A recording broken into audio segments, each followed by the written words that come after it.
When you get a new credit or debit card in the mail, the bank will usually tell you to immediately sign the back of it. But could this leave you vulnerable to a forger?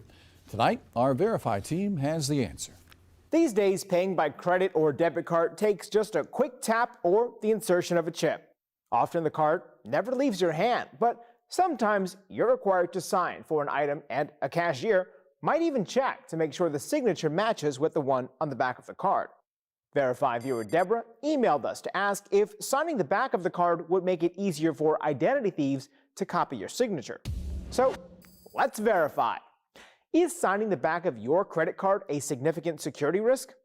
Our sources are Capital One, credit card processors Visa, MasterCard, and Discover, and Melissa Lamborina with NerdWallet.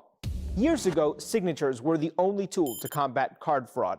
Merchants would compare the signature on the card with the one on the receipt. But these days, all of our sources say signatures are less relevant because newer technology like card microchips and virtual wallets have made making in-person transactions more secure. MasterCard doesn't even require issuing banks to have a signature panel on the back, although many still put one there and require you to sign to indicate that you've accepted the credit card agreement and that the card is ready for use.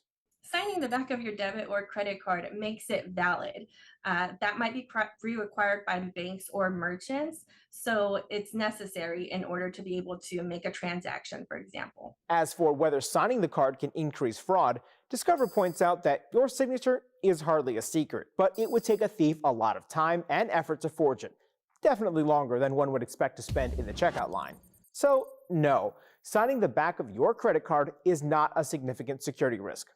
Some people write CID on their cards to prompt merchants to be extra cautious, but our sources don't recommend this.